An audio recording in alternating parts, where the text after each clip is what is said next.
During the apartheid years, many Africans living in the so-called coloured preferential areas gave up their ethnic identities and called themselves coloured. In the Karoo, they called this om jou baadjie om te draai, to turn your jacket inside out. There were many advantages to passing as coloured. Coloured people did not have to carry passbooks, and there were more jobs available. But with freedom comes dignity. Many of the Xhosas, Zulus, Tswanas and Sothos of the Karoo now want to go back to their roots. Hulle wil weer hulle baadjies omdraai. The beauty of the Karoo's wide open spaces belie a cruel apartheid past in which black people were made to survive by passing themselves off as coloureds. During the apartheid years, the Karoo became by law an official coloured preference area. For black people, it became a hostile place to live and work. The clearly. So in those years of apartheid, they were the most privileged because, to my thinking, they were the most privileged because the color of their skin and the language they were talking. By sekere plekke kon jy nie werk kry nie. Want jy dra 'n dompas, jy moet eers na die magistraat toe gaan om 'n pas te kry om by 'n sekere dorp in te gaan as jy swart was, waar die kleerling oral kon gaan met sy groen identiteitskaartjie.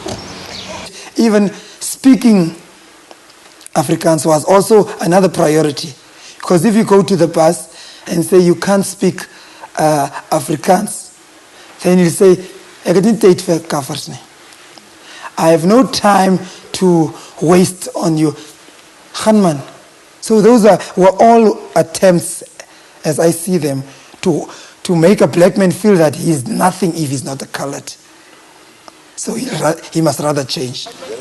And this is exactly what many black people did. The passport out of the hardship of being black was trying to be coloured. Many took on a coloured identity or an Afrikaans-sounding surname, usually both. Hulle het genoem, jy draai jou keer jou baadjie om. Jy sit die binnekant buite en die buitekant binne. In this way, Mthimkhulu became Grootboom, Ndlovu became Olifant, Busakwe became Busak. For others it was as simple as changing a letter or two. Makapela became Kapel, Zalu became Sali, Manele became Manel. But it was a risky road to take, a road full of potholes. You know, for an example, I am Malgas. But Malgas, I could translate it easily to Malgas, so that I can register me as a coloured person, so that I can get an ID. When I've got an ID, I am a coloured person. In those days, it was so coward. When the police were getting you here and they suspect you to be an Xhosa or an Zulu or an African person, if I may put it that way, they had that tactic they use. You know, there is those words, they call it yakals. Now they will ask you to say yakals. The moment you can say yakalashe, they will take you and throw you into the van because they can see you are a chance taker.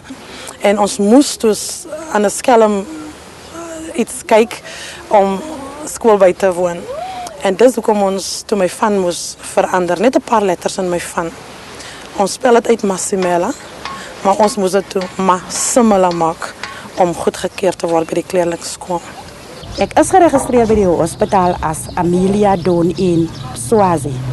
Maar in verloop van tyd het ek na 'n kleerlingskool gegaan, genoem Saint Teresa, 'n Afrikaanse skool.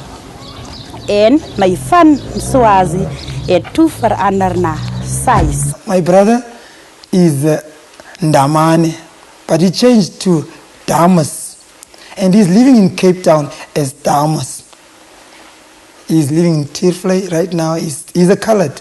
He has never, since then, but that was even before, he's far older than I am. So he changed long ago and he became coloured. He's a coloured now. His kid doesn't even know a single Xhosa word. Baie mense het van hulle vat, wat jy werklik weet. Die man is 'n swart man, ons het saam skool gegaan, ons het saam groot geword. Maar die man het nou hy's 'n Peterson of hy's 'n Higu of hy's 'n, maar hy het hom net 'n kleerling gemaak.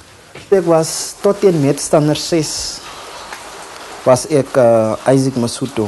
En al my vriende ken my as Isaac Masutu. Baie spreek dit vandag nog so aan.